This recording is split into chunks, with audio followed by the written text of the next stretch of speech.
अस्सलाम वालेकुम students, welcome to our channel. उम्मीद है आप लोग खैरियत से होंगे। आज हम मुताला Pakistan Sindh text book board का 12वीं जमात का उसका चैप्टर 6 जो है उसके मुख्तसर सवालात करेंगे। चैप्टर का नाम है पाकिस्तानी ज़बानें। इसका पहला मुख्तसर सवाल है, लोक अदब किसे कहते हैं? इसका जवाब है, माशरती ज़रूरतों और इंसान के शऊर और लाशऊरी महसूसात में तरक्की के साथ साथ ज़बान के इस्तेमाल में इजाफ़ा होता गया और अल्फाज में क़ुव्वत पैदा होती रही। ज़बान के इर्तिक़ा में इस मरहले पर अदब ने जन्म लिया। उसका इब्तिदाई रूप लोक अदब कहलाता है।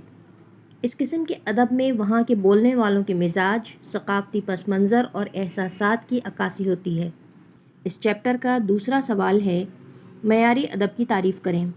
इसका जवाब है, जब अदब इजहार का मौसर वसीला बन जाता है, नेज़ ज़बानों के पास ज़ख़ीरे अल्फाज में ख़ासा इजाफ़ा हो जाता है, तो माशरा शऊरी और लाशऊरी कैफ़ियत के इजहार के लिए मयारी अदब तख्लीक़ करता है। कोई ज़बान जितनी ही क़दीम होगी उसमें उतना ही ज़ख़ीरे अल्फाज ज़्यादा होगा। इस चैप्टर का तीसरा सवाल है, सर सैयद अहमद ख़ान ने कौन सा कॉलेज कायम किया? का जवाब है, सर सैयद अहमद ख़ान ने अलीगढ़ कॉलेज कायम किया, जिसमें माशरती तरक्की के साथ साथ उर्दू अदब और नसर ने नुमायाँ तरक्की हासिल की। इस चैप्टर का चौथा सवाल है, 3 क्लासिकी उर्दू शोरा के नाम लिखें। इसका जवाब है, 3 क्लासिकी उर्दू शोरा के नाम मंदरजा झेल हैं, अमीर खुसरो, मीर तकी मीर, ख्वाजा मीर दर्द। इस चैप्टर का पाँचवा सवाल है, पश्तो ज़बान का पहला शायर किसे समझा जाता है? इसका जवाब है, एक तहकीक के मुताबिक पश्तो अदब की पहली किताब 8वीं सदी ईस्वी के दूसरे निस्फ़ में लिखी गई, जिसका नाम पटा ख़ज़ाना है। नज़्म का पहला शायर अमीर कुड़ोड़ो को समझा जाता है। इस चैप्टर का छठा सवाल है, सिंधी ज़बान पर कौन कौन सी ज़बानों का असर नुमाया है? इसका जवाब है, सिंधी ज़बान पर दरबाड़ी, संस्कृत, यूनानी, तुर्की, ईरानी और दीगर कई कदीम ज़बानों और सक़ाफ़तों के असरात नुमायाँ हैं, ताहम अरबी और फ़ारसी से काफ़ी मुतासिर हुई है। अंग्रेज़ों की आमद के बाद अंग्रेज़ी ज़बान के बेशुमार अल्फाज सिंधी में शामिल हुए।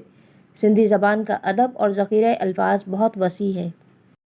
इस चैप्टर का 7वां सवाल है, शाह जो रिसालो किस शायर का मजमूआ कलाम है? इसका जवाब है, शाह जो रिसालो शाह अब्दुल लतीफ़ भिटाई की शायरी का मजमूआ है। उन्होंने आम ज़िंदगी और गरीब व मेहनत कश तबके की ज़िंदगी के गुन गाए और उसमें इंसानी अज़मत को उजागर किया। उन्होंने शायरी के लिए तमसीली अंदाज़ इख्तियार किया और वो अपने मौसीकी के मखसूस व मकबूल अंदाज़ कलाम को ख़ास मौसीकी में पेश किया करते थे। उसकी बुनियादी मवाद वो सिंधी की लोक कहानियों से लेते थे। इस चैप्टर का 8वां सवाल है, अबुल हसन ने किस ज़बान के रस्मुल ख़त को बुनियाद बनाकर सिंधी का नया रस्मुल ख़त तैयार किया? इसका जवाब है, शायरी के साथ नसरी अदब में भी असातिज़ा, उलमा और मुबल्लिगीन की इज्तिमाई कोशिशों से बहुत सा सरमाया मुज्तमा हुआ। इस सिलसिले में अबुल हसन सिंधी की कोशिशें नुमायाँ हैं। उन्होंने सिंधी के लिए अरबी रस्मुल ख़त को बुनियाद बनाकर एक नया रस्मुल ख़त तैयार किया। इस चैप्टर का 9वां सवाल है, पंजाबी ज़बान का ताल्लुक़ किस कदीम तहज़ीब से मिलता है? इसका जवाब है, पंजाबी सूबा पंजाब की ज़बान है। इस ज़बान का रब्त इस इलाके की कदीम तहज़ीब हड़प्पाई या दरावड़ी से मिलता है। इस चैप्टर का 10वां सवाल है, पंजाबी ज़बान के अहम लहजे बयान करें।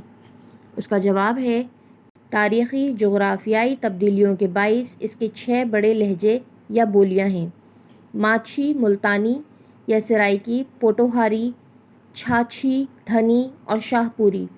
माछी लहजा मयारी लहजा समझा जाता है, जो लाहौर और उसके आस पास के इलाके में मुरव्वज है। इस चैप्टर का 11वां सवाल है, पंजाबी के 3 क्लासिकी शोरा के नाम लिखें। इसका जवाब है, पंजाबी के 3 क्लासिकी शोरा सुल्तान बाहू, बाबा बुल्ले शाह, ख्वाजा ग़ुलाम फ़रीद शामिल हैं। इस चैप्टर का 12वां सवाल है, किस पंजाबी शायर का किस्सा हीर रांझा मशहूर है? इसका जवाब है, पंजाबी शायरी में दास्तान गोई भी एक मुनफरिद मुकाम रखती है। جن شعراء نے پنجابی لوک داستانوں کو نظم کیا ان میں وارث شاہ کا قصہ ہیر رانجھا مشہور ہے۔ اس چیپٹر کا 13واں سوال ہے، ہاشم شاہ کی کون سی کتاب مشہور ہوئی؟ اس کا جواب ہے ہاشم شاہ کی کتاب قصہ سسی پنو بہت مشہور ہوئی۔ اس چیپٹر کا 14واں سوال ہے، بلوچی زبان کا تعلق کن زبانوں کے گروہ سے ہے؟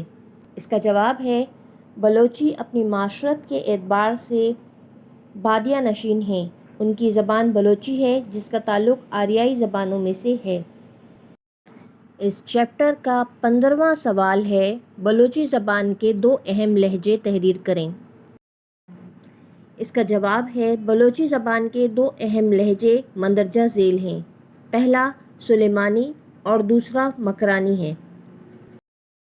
اس چیپٹر کا 16واں سوال ہے، کشمیری زبان کے اہم لہجوں کے نام لکھیں۔